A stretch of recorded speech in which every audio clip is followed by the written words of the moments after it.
roundtable organized as one of the pre-events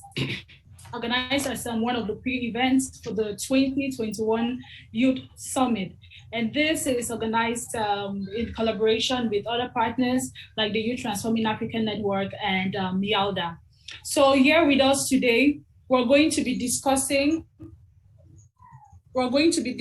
about engaging Africa's youth on good governance practices and transparency in the context of COVID-19 management. We thank you for joining in, and we apologize for the late start that was due to some logistical problems beyond our control. So we'd like to appreciate Elizabeth and Humberto for taking our time to join us in this. We know you're on a busy schedule, and we really appreciate that you're able to make our time for us. Also for Killian, the Youth Summit, the 2021 Youth Summit Manager, for joining in. We thank you so much. So we're just going to have a quick rundown of the agenda, where we're going to be having first. I'm going to introduce the moderators, which is Dimfo Leke and Mutaga, and then we'll have a video presentation, and then introduction of the Youth Summit by the Youth Summit Manager, opening remarks by Elizabeth. Then we'll have the panel session proper to discuss good governance, holding policymakers accountable on good governance practices and transparency. This will be followed by the Q&A session. Then we have closing remarks from Humberto and appreciation and close of the meeting. So I'm going to hand over now to the moderator, Dimfo. You can take over from here. Thank you. Thank you so much for that gracious introduction, Christabel. And just to echo Christabel's words, a very warm welcome to all our 315 participants. A very warm welcome to all of you from whichever part of the globe you happen to be tuning in from. As Christabel has mentioned, this event is part of the regional events leading up to the World Bank Youth Summit, which will be held between the 9th and the 10th of June under the theme Resilient Recovery for People and Planet. My name is Dimpo Leke, as has already been said, and I'm very excited to be today's co-moderator and lead such an important conversation. But before we launch into the first part of our conversation, I just want to bring to your attention that the chat box function will be made available just in time for our Q&A session later on in the event. So you will be able to bring your questions and comments forward a bit later on as we go on with the event. But to get started and to really launch us into the event, we thought that because this is a youth-focused session, it's very important that we start things off on a high note and we make sure that it's interesting and energetic. And what better way to do that than with a bit of song and dance? So I'm going to cue the first presentation, which is a video piece from a coalition or a group called Yen Amar from Senegal. They are a group of journalists and rappers who came together in 2011 to protest ineffective government and help young people register to vote. They have launched this COVID-19 single, which is titled Shield Against Coronavirus, and features a variety of artists. And so I'm going to ask that we go into the video now. Sabab ni la jage aga rogan fajo digle yenan ko jafe sabab ni la jage aga rogan fajo digle yenan ko jafe lambe na aduna bile jango yatuna lambe na aduna bile jango yatuna metina aduna amna Sénégal duguna ci gox yi amna ñi mu dal nañu moytu salte setal question de santé nationale bul ba jëfe ko message bi dafa clair wel ñoo ngi ñaan corona dem ter war ñu xaajal dañ bolo mën ko guerre dimbal la yërmande ci dëkkandoo yi frère aar sa bopp aar ñi la jege tamit ku nekk def sa wàll ñu daan ko amul salit sa tëdd ci sa loxo waroo génne tuflit sa tëdd ci mouchoir soo pare yóbbu mbalit mbaa sa yaram tàngul baat bopp cër di tim ngay wopp xëy di liw ba di xonk rongoñ di roggalaat sa kët di kii xët jafe-jafe nooyi set daal ci gàttal dalay musal ci coronavirus ñu la jege aga rogan faju digle yi nan ko jafe sa bopp ñu la jege fagaru gën faju digle yi nan ko jëfe lëmbe na àdduna bi lay jàngoro yaatu na lëmbe na àdduna bi lay jàngoro yaatu na. Il est question de prévenir, évitons les débats puérils.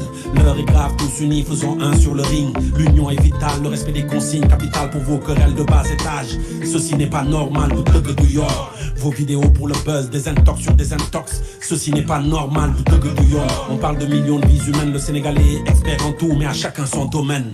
Tolu nañu jamono joo xam ne joxe loxo sax wóorule. Tolu nañu jamono joo xam ne di dajaloo sax waarule. Vrus du gaañ sama gaañ ma ne moytu leen. Vrus du gaañ loxo yi ñoom raxas leen. Aar sa bopp aar ñi la jege fagaroo gën faju digle yi nan ko jëfe. Aar sa bopp aar ñi la jege fagaroo gën faju digle yi nan ko jëfe. Lëmbe na àdduna bi lay jàngoro yaatu na lëmbe na àdduna bi lay jàngoro yaatu na.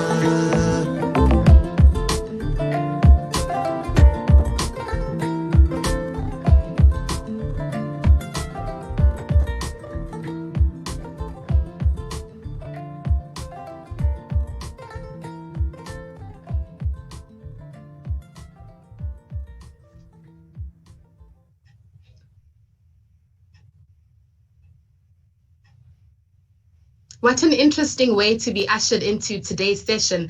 I saw some of our panelists dancing to the tune. I'm not going to mention names. I am, however, going to now hand over to Mr. Killian Coffey, I beg your pardon, who is the World Bank Youth Summit Manager for 2021. Thank you so much, Dimpo. And bonjour and good day to everyone. Je vais parler en anglais, donc vous pouvez cliquer ci-dessous pour la traduction. I'm going to speak in English, so you can actually go into the interpretation. I'll give you a moment. I'll give you just a couple of seconds. Now, on behalf of the World Bank Group Youth Summit, I'd really like to thank you for being here. As the youngest continent in the world, Africa is in a fantastic position to empower youth to affect change. Now, we need good governance and transparency for this, to ensure that all voices are reflected and harnessed at the decision-making table. This is really our goal at the Youth Summit, by connecting you with each other and with decision makers inside the World Bank Group and without. I know that many of you are thought leaders, shapers, change makers in your own communities, and I hope that this event will really allow you to share your experiences so that you may inspire one another and us. Now, it's exciting to see the different ways that today's speakers are actually working to improve the social contract, like we saw in the amazing performance just now. That was really great. You know, now that the COVID crisis is far from over, we still want to shift thinking from how the crisis is unfolding today to what opportunities it may present for building a resilient tomorrow. Now, my hope is really that you'll bring your insights from today to the Global Summit next week and to join your peers from across the world and to connect local and regional perspectives to shape global solutions. On Wednesday, we'll actually focus on recognizing emerging opportunities, such as closing the digital gender gap, better reflecting disabilities in policy, and actively bringing youth to the table. And this will set the stage for Thursday, where we'll shift from talking about opportunities to creating prosperity from those. Now, for instance, we're going to be looking at the promise of green investments, because the focus really is on turning challenges into bankable solutions. You know, this pandemic has really emphasized the need to combine public and private efforts to solve the world's greatest challenges. And for this, we need ideas. Throughout the summit and throughout the last months, we've received 800 submissions from youth across the world for our competition. And the 5 remaining finalists will pitch their sustainable solutions next week. And I'm very proud to say that 2 finalists are from Africa. Throughout the summit, we have an agenda packed with different virtual activities, an online marketplace, and different opportunities for you to really connect and exchange.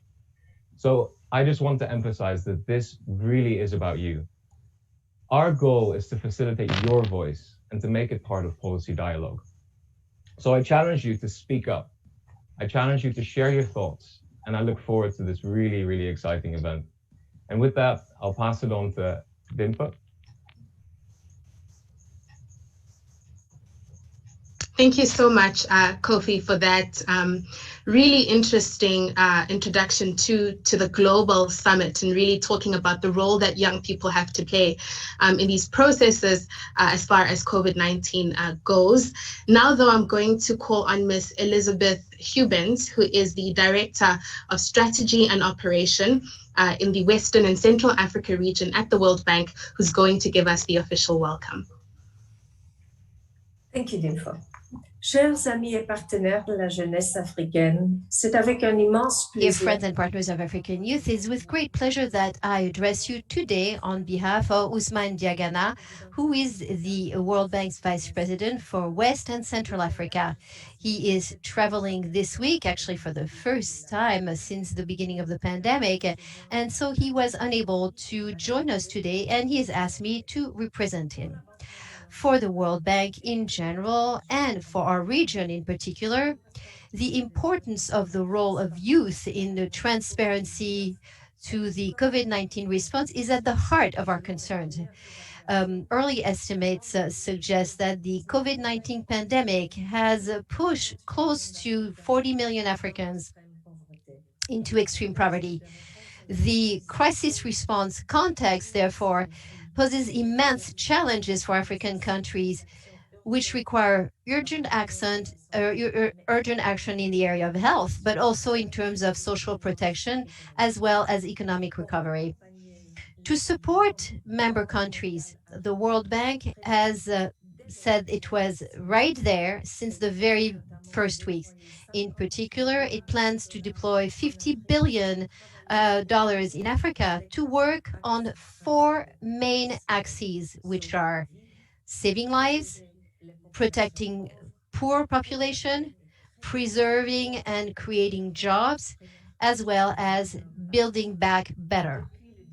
Since the beginning of the pandemic in March 2020, we have developed more than $24 billion for sub-Saharan Africa. I'm not going to list all of the actions that we've undertaken because of time, but I would just like, as an example, to mention the emergency vaccine funding project in 30 African countries, a emergency project for COVID-19 that were launched in 36 countries, whose objective was to reinforce, to strengthen prevention, to improve screening, and to furnish medical supplies such as portable respirators, personal protective equipments, as well as masks, but also to adapt and strengthen social networks to help a population who lost their way of earning money, to help farmers to increase their production, to maintain essential services in terms of health, nutrition, and hygiene, and to actually give financial support to the government to help finance the pandemic. All of these actions are very important and they are necessary. However, in order to have the sufficient efficiency, we also need to develop trust in order to maintain the social contract between the authorities as well as the population in this reconstruction effort. This trust will be based on the convictions of populations that the funds that have been committed are well managed and that they are used for the activities for which they were planned. It is essential, thus, to have mechanism for transparency and accountability. And this is the reason why I'm very pleased that today's discussion is focused on this particular topic. Because I have worked in several African countries, I know that this is a very long-term process, and I know that it requires a permanent collaboration between the governments, the civil society, the media, and in particular, you, the young people, because it is not only about your future, but it is also, above all, your present, your health, your jobs, your education, your life, and that of your loved ones that are concerned. You must thus make certain that the strategies and the funding that have been committed, you have to make sure that they meet your needs. Your involvement as young people is paramount because you are the one who must be the actors in those efforts and not the spectators of the process. You're probably going to say, yes, but how can we do that? When I look at the list of participants in today's panel, I am convinced that they will give you something to be inspired for to answer this very relevant question. So I invite you to actively participate in the conversation and ask questions to better understand how we can overcome barriers together and how we can strengthen transparency in the COVID-19 response. I wish you very fruitful discussions, and I will be following it with great interest so that I can myself learn and be inspired by your ideas and your suggestions. Thank you very much. Thank you so much for that, Ms. Elizabeth Hubens, for emphasizing the importance of the youth vote, as well as mainstreaming youth participation as far as accountability and transparency goes. It is now time for us to officially launch into our panel discussion on engaging Africa's youth on good governance and transparency, as well as hearing some of those examples of how young people have stood up to demand accountability on the continent. It gives me a great pleasure to welcome our panelists. We are joined by Dr. Keta Kandriana Rafitason, who is the Executive Director at Transparency International in Madagascar. We're also joined by Mr. Ode Friday, who is the Country Director for Accountability Lab in Nigeria. We're joined by Mr. Luchembe Chilufya. He is the founder and executive director of the Alliance for Accountability Advocates in Zambia. We're joined by Alu Sane, who is a journalist, as well as the coordinator of the Yen Ama movement in Senegal. And last but certainly not least, we are joined by Dr. Adija Amani, who is the Deputy Director for Vaccination in the Ministry of Health in Cameroon. So the continent is well represented. A very warm welcome to all of you. And perhaps I should start with you, Alu, because we saw that brilliant showcase at the beginning of today's conversation on the power of music and art to educate and to send strong messages around COVID-19. Maybe you can tell us, why you decided to use the power of music to convey this message, as well as the role that art can play in lobbying young people in processes such as these for advocacy. Merci beaucoup et merci de me donner la parole dans ce panel. Thank you very much. Thank you for giving me the floor. First, I'd like to say that the Yanamar movement has built a reputation around the world thanks to our fight against the situation in Senegal. We also mobilize in a very peaceful way to bring on changes. We try to fight against what we call the confiscation of democracy in Senegal.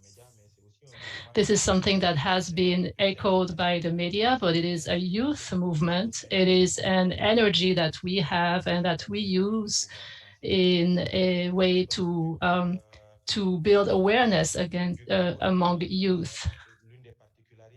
One of the specificities of our movement is that we have, of course, journalists, but we also have several artists, and we know the power of hip hop in Senegal. We know how influenced our artists are. They have a very high credibility among young people. They have street credibility, and so they were able to really be actively engaged with the population. This is what helps young people go and vote.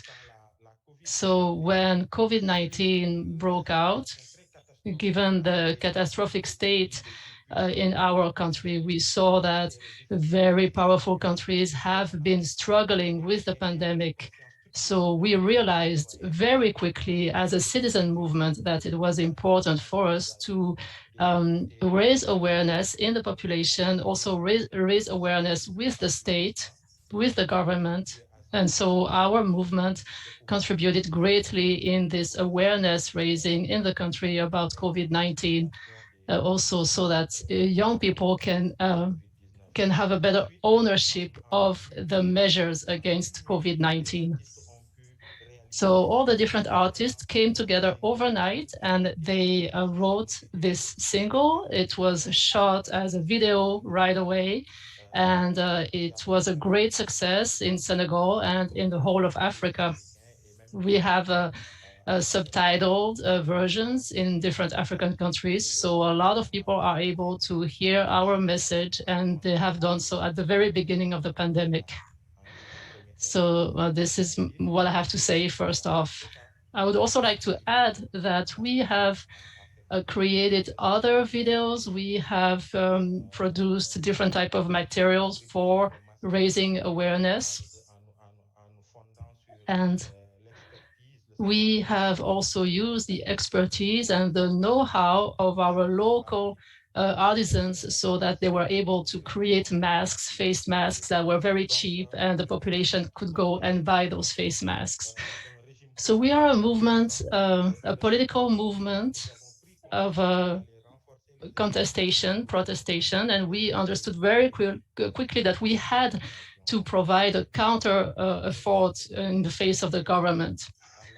So this is all I wanted to say. We also have, we're also very active in the fight against COVID, because in our country, COVID was an occasion for some people to gather resources, but then the use of these resources was also a challenge. Thank you. Thank you so much for that, Alu. Before we proceed with our conversation, I would just like to bring two things to everybody's attention.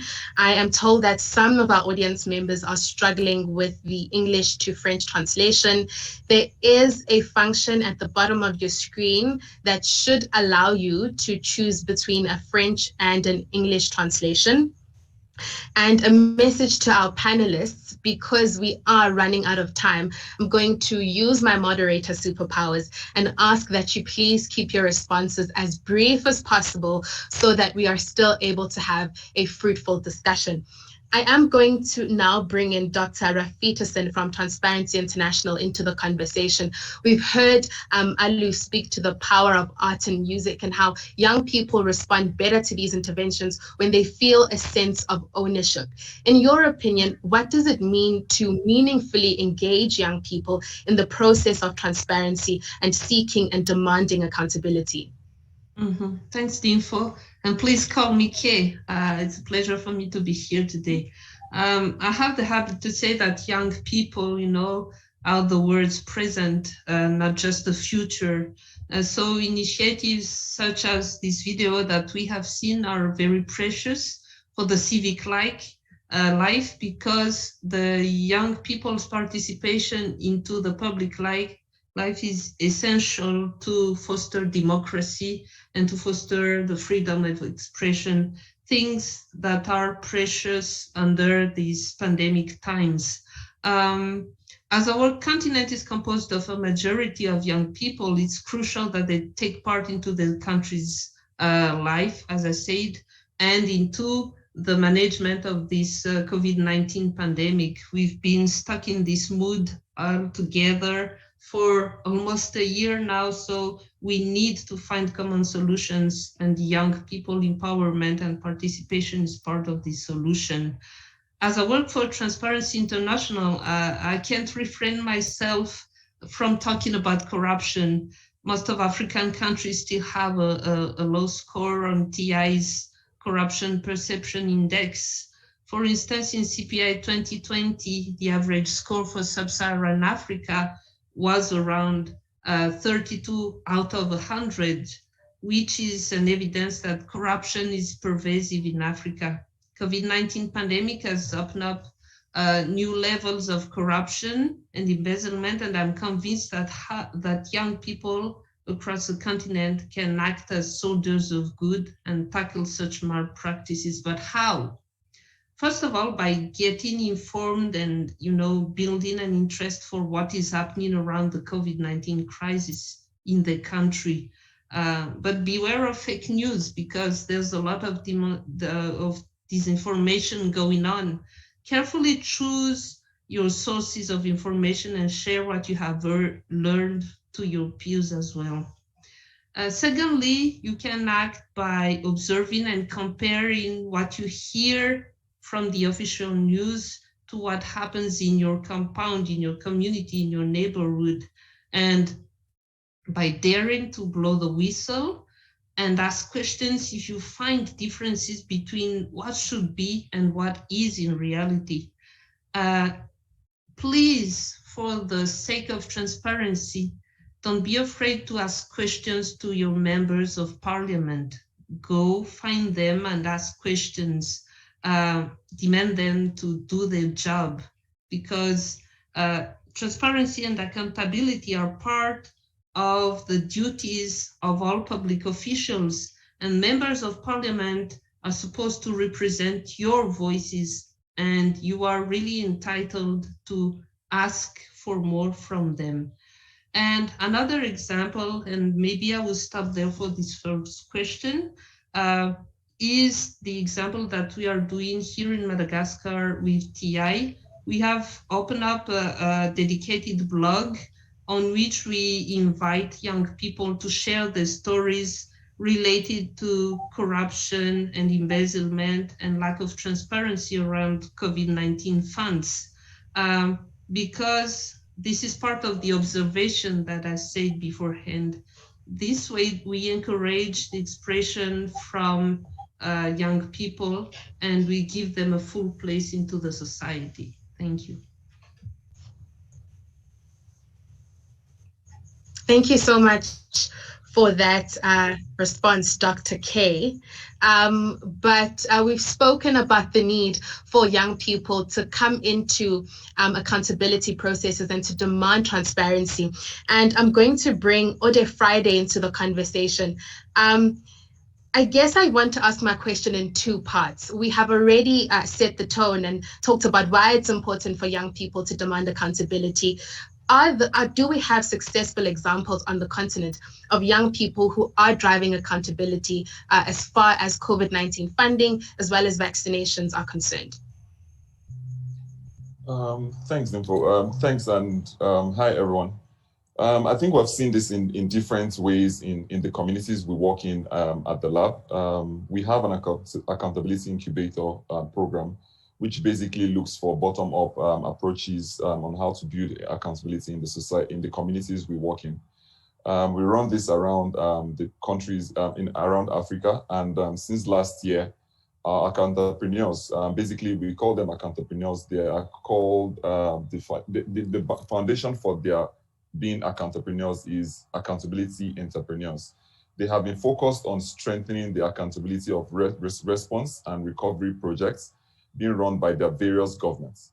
What we are seeing are a wide spectrum of deliberative democracy and accountability tools that communities are using to push people in power to be accountable. Otherwise, we say empower communities to hold their local and state government accountable. Locally, from engagement to participatory budgeting to inclusion in government processes. We have Damaris, a young Kenyan accountapreneur whose project, Integrity in Pandemics, is working closely with grassroots communities on the formation of integrity watch groups that ensure local ownership of health initiatives being implemented by local governments in Kilifi County. They use a mobile app to provide real-time monitoring and service delivery projects, and this data is then published widely to encourage public engagement and participation. She has started seeing an increased level of engagement with public officials too, which feeds into a sustainable feedback loop between the communities and the power holders. Also, we've seen this in Nigeria in our Civic Action Teams project. One of the key ways we work in the lab is by identifying local or state elected government officials and working with them over time as change agents.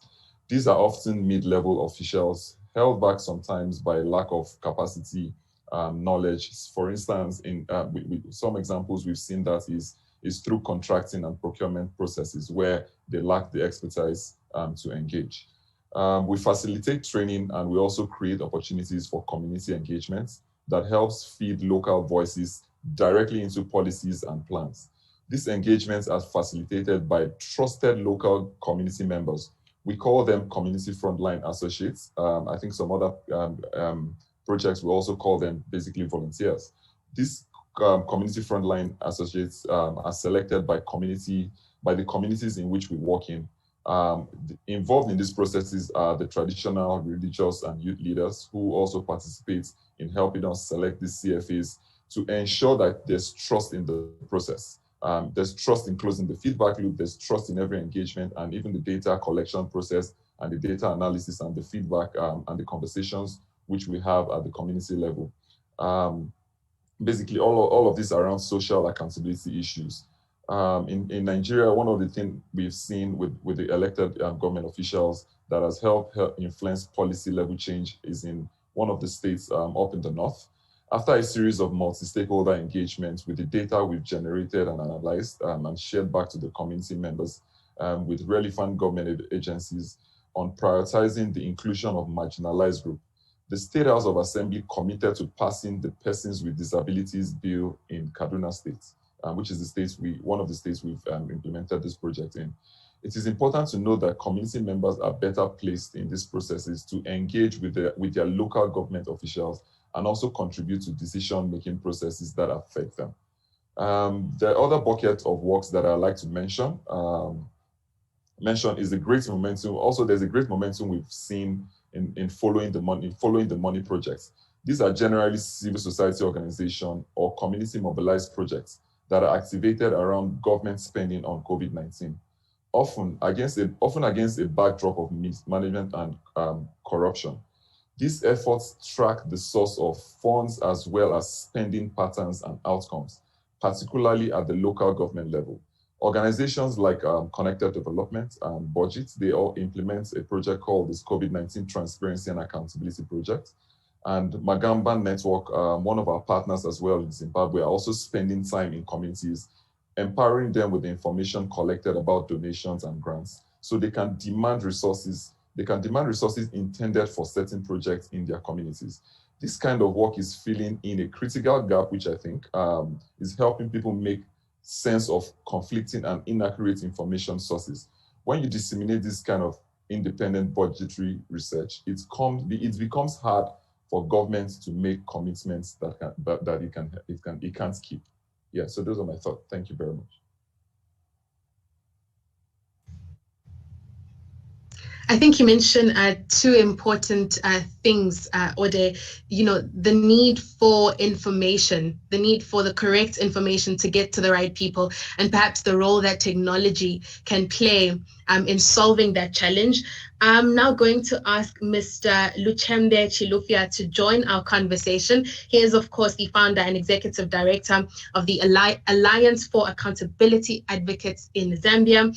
What are some of those challenges that you have encountered in the process of demanding accountability? And maybe let us in on how you've tried to mitigate some of those. Great, thank you for having me on the platform. So let me start with just making mention that the Alliance for Accountability Advocates Zambia is a youth-led organization and focuses on promoting youth participation in governance processes and also trying to promote aspects of accountability. But being a youth-led organization comes with its own challenges, especially when it comes to trying to hold leaders accountable on different issues, especially on specific issues like the issue at discussing issues of COVID-19 resources and all the things that have been brought on board. As an organization, we've also tried to engage in many ways and tried to build capacity for youths to be able to hold their leaders accountable. But of course, among many challenges, you find sometimes the youths themselves will not be interested in talking about issues of accountability because they may not fully understand how best to go about it and how they can engage with their leaders. Friday has mentioned the issue of information, which is very critical and very important when you want to talk about issues of accountability and holding leaders accountable. You need to have evidence, you need to have credible information that when you're going to engage on accountability, you're going to use evidence-based information and be able to stand with the pressure that will come even from the leaders that would have amassed wealth and able to defend themselves when it comes to them being able to speak on things that maybe you are pointing out to say you are not accessing the services because resources are not available, and maybe resources have been misapplied, or they are not, the resources are not just available to provide the services that are needed in the community. So that information at times is very difficult for youth to have access to. And as an organization, we try by all means to build capacity for youth organizations and indeed even individual youths to be able to understand that it is their right to have access to such information and the channels on which they should be able to use to have access to such information, and use the different platforms, especially that they are most found on social media. Can we use social media platforms to share such information on issues that are affecting us as young people, and to bring to light that there are issues that we need to be addressed? And of course, we do take time to appear before parliamentary committees to express our concerns on how resources are being managed and indeed spent to meet the needs of the youths in the country. But sometimes you also become an only voice. You are the only maybe youth organization that is addressing governance issues. And if it is not Transparency International speaking, at least they're recognized as an international organization. But for a local organization and a youth-led organization to speak accountability issues is not really an easy task. So it's indeed a challenge, but we're managing. We appreciate the different support that we get from different partners that have realized that when we build capacity for youth organizations, they'll be able to stand up and provide sustainable solutions, because they'll not be there temporarily. They are there in this generation and the next generation to come. So we appreciate the support that we get from different partners, and indeed such platforms that provide a voice for youth and lonely voices. But indeed it's a challenge, but as I said, we are managing through the support and engagement, the capacity building that we get from different partners, and we hope that we can continue raising the voice of the youth and build the capacity for them to be able to hold their leaders accountable and demand for their rights. Thank you so much for that, Luchembe. I think throughout this conversation, we have been speaking about the right to information and the need for young people to be unafraid to ask the necessary question to their leadership. So now we're going to hear from the leadership. I'm going to ask Dr. Adija Amani, who's the Deputy Director for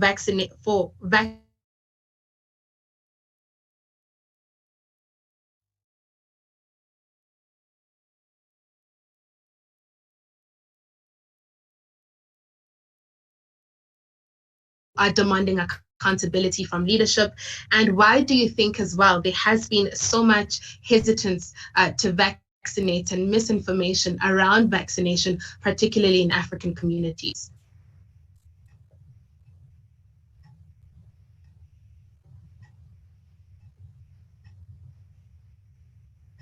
I think you're on mute, Dr. Amani. There we go. So thank you. I really want to acknowledge the previous speakers, because they really said what needs to be said. So why are young people reluctant to vaccines? We have so many reasons. First of all, when the pandemic started, it was really strong and harsh in foreign Western countries compared to Africa. So when you take a country like Cameroon, it has been months for all the district. It has taken many months for all the district of Cameroon to get a case of COVID-19. Why people were dying from malaria, other diseases. So young people felt like, why do we need to give so much priority to COVID-19 when people are still dying from other diseases? So that was the first, when the suspicion or the reluctance started. Then when these WhatsApp fake messages were circulating around, the 5G and the aim of the Western countries to sterilize the entire African continent because they don't want Africa to reproduce, people have become again more and more suspicious of around the COVID-19 they call it a hoax. So now when the vaccines have arrived, the first question where we had malaria for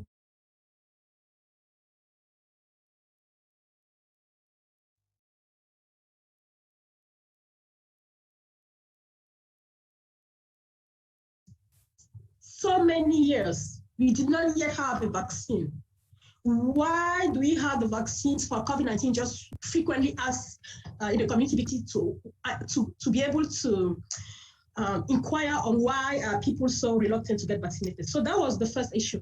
The second issue was also all this information. When you get the vaccine, you die in a few days. So, so many young people are in a position where, okay, get vaccinated. In 10 years, we'll see if you have not died, if you have not transformed in a cow, or all these fake news that were on the internet, then maybe I will get vaccinated. The third reason is that young people don't really feel concerned about the disease because the people who are more likely to die are old people, people with comorbidities, and hard workers. So although they are a vector, that means they transmit the disease, they don't feel concerned about the disease itself because they don't see much young people getting sick. And one of the questions that they frequently ask is that in my neighborhood, I never seen somebody with COVID-19. Why? How do you tell me that this disease exists? So those are the factors that have played against all these vaccination strategies, although we are trying to put in place mechanisms to be able to overcome that, I would say misinformation and reluctance and have taken a long speed before us. So we are trying to catch up, but it's very, very difficult because people think that, young people don't think that COVID-19 is something that concerns them. Thank you. Thank you. Thank you, Dr. Amani.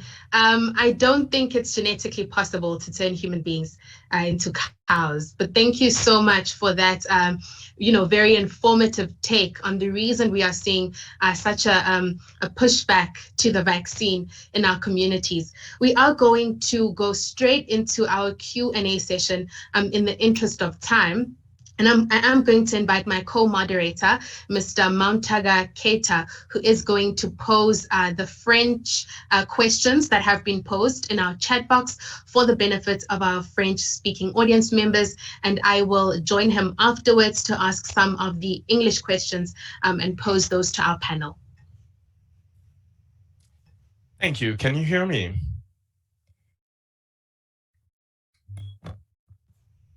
Loud and clear. Perfect. So we have a lot of questions down here, and since I speak both English and French, would you like me to handle both or just like the French side?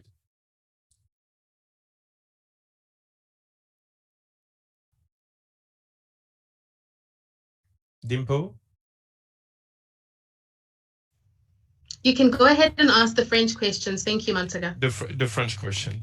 So we have one question here that say from Noor Trabelsi that say, comment permettre How aux can jeunes you allow the young people to be really active, knowing that not all countries allow them to be represented in the parliament or in other institutions?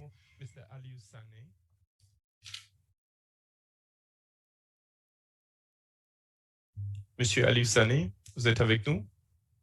Merci beaucoup. C'est une question tellement pertinente. Thank you very much. This is such a relevant question, and it's very up to date in Senegal here. Yes, we know that this is the reality in many African countries.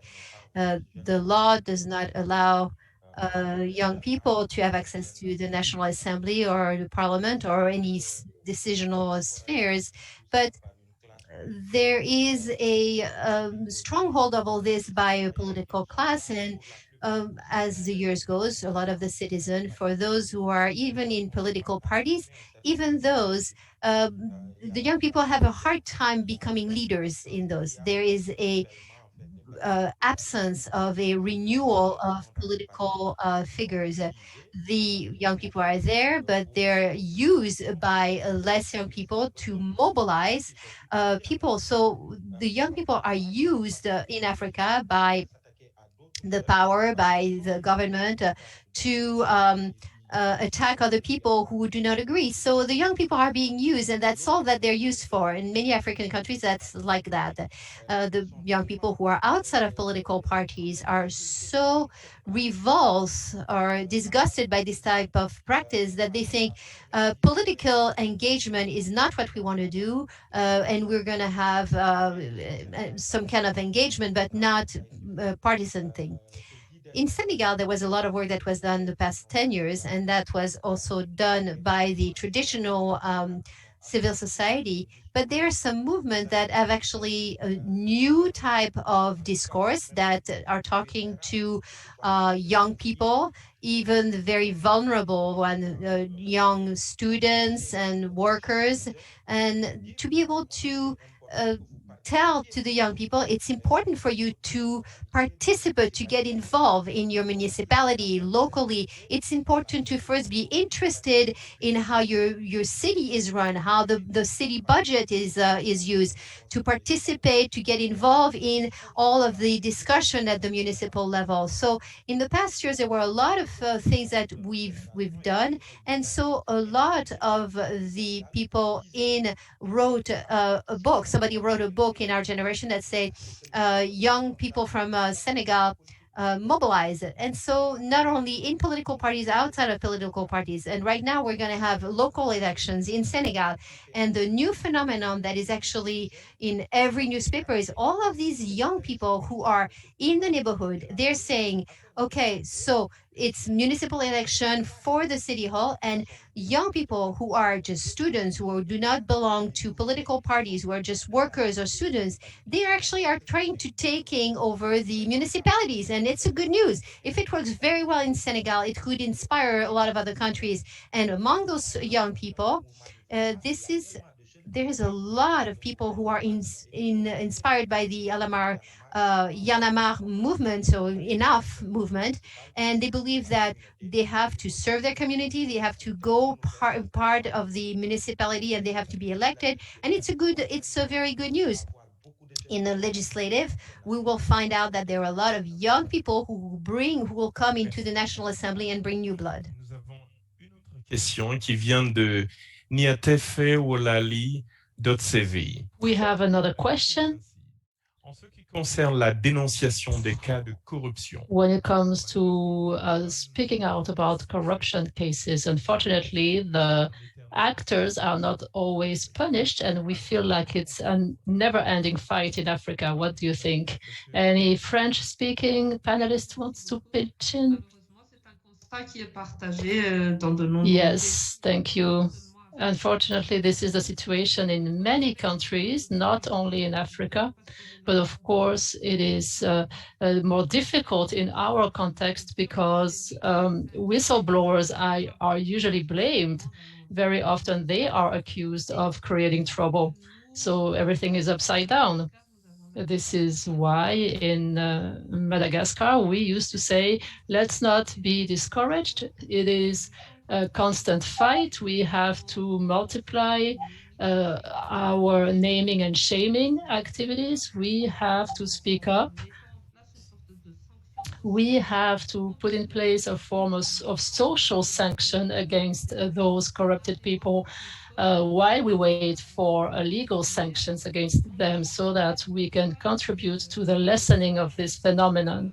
We cannot just allow corruption to go without fighting back. We cannot accept this. This is not an option. We cannot allow this to happen. So I really call on to young people to dare naming and shaming corruption cases. Otherwise, such cases will just multiply and people will have impunity. Merci. Thank you, thank you. As you say, we should really fight hard. Thanks. We have another question,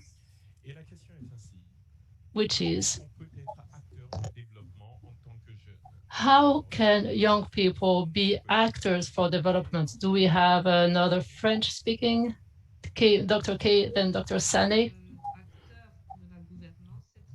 Being an actor for governance is very easy. First, you have to play your role as a citizen. It is the basis of everything. Being a citizen means you have obligations and you have rights. You should not wait for your country to do something for yourself. You should do your part first. And this role starts with being informed. This is already the beginning of being a good citizen. Then you should also try to do some oversight. You have to go and look and make sure that the money goes where it is supposed to go. This is part of governance.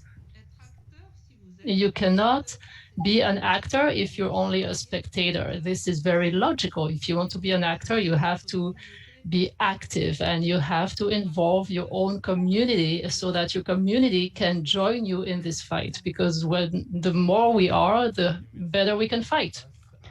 Thank you. Now, Mr. Aliou Sané, do you have an answer about this? How can young people be actors for development? Aliou Sané. Thank you very much. I'd like to echo what my colleague just said. First, you have to try to be a good citizen. Try to be a good citizen. I would like to give you an example of this. The first thing you can do is, for example, do not drink something and then just throw your cup in the street. Do not go use the bathroom. Don't do your business in the street. Make sure that you are not contributing to the problem. Make sure that you are disposing of your trash properly. Put it in the trash can. This is the first step. I have another example related to COVID-19. President Macky Sall has been in power for 12 years. Very often, he wanted to meet with us. And very often, they wanted the meeting to be very politicized, to be very visible, but this was not what we were after. When COVID came, we thought that we have to play our role as citizens before we have everything handed to us. So we did not wait for anyone to create our single. We did not wait for anyone to tell us to go and give out face masks. We just decided to do it. And once we did this, of course, the president said, oh, we have to meet them. We have to meet Yonamar because we need fresh ideas on how to fight COVID. So when we met with the president, we were very at ease because we were already doing our part. We were already contributing. And now we could tell him what we thought. And what I told him is that I was very happy that he was asking our opinion, but I also wanted him to know that the way that the government was managing the crisis could only be sustainable if we look at the thing globally, if we make sure that the resources go where they are supposed to go. You have to have good governance. If you want people to keep supporting you, you have to show good governance. So we told him right away, you need to create a committee with different types of skills, a committee that is able to oversee the funds that have to go towards the citizens. So yes, you have to be a good citizen if you want to claim your rights. First of all, you have to be a good citizen. At least try to do it, try to fulfill your obligations, and then you can claim your rights, you can claim your point of view. Thank you. Thank you. Thank you so much, Montega. Unfortunately, I am going to have to stop you there in the interest of time. We have one more question, and I'm going to pose that to Mr. Luchembe, and I'm going to give you strictly 2 minutes to answer this one so that we can get to the end of today's conversation. And the question reads, how will a youth-led organization be well informed to hold the aged African leadership accountable, considering that African youths are seldom involved in politics and governance? Well, one thing we need to realize as youth is that governance is not just about politics. Governance is beyond politics. Civic participation is part of governance. So as youth organizations, we need to be interested in even taking part in civic activities. Start participating in your local communities, in your local structures. In our country, we have what we call the ward development committees. Those are small structures at community level that makes it easy for youths to participate in different structures. And if we can start from there, we should not always look at just jumping the gun to the top leadership, to be members of parliament, to be county members. But I think we should start from somewhere. We should start at community level, and we start growing from there. And I think we'll be able to get something at the end of the day. If we go to the bigger position, so to say, this is why we always get the backlash. We fail to engage because these leaders have already made this fence and are able to defend themselves to be in these positions. But if we start from somewhere, we then start rising from those structures, and we'll be able to easily engage with our leaders at different levels. And of course, as organization and civil society organization, what we need to do is to build capacity for youth organization, youths in the communities who are interested in governance processes, in civic participation, build their capacity and ensure that we invest in them and ensure that we recommend them to sit in those structures as opposed to leaving it for them to fight for themselves to be able to engage. As an organization, we recommend young people to sit in different structures, and it's from those structures that then they start gaining the interest and the confidence to engage with their leaders and to be able to question and hold their leaders accountable. So I think those are the strategies that we can use to ensure that youths are participating in different structures. Thank you so much, Luchembe. Very important, this issue of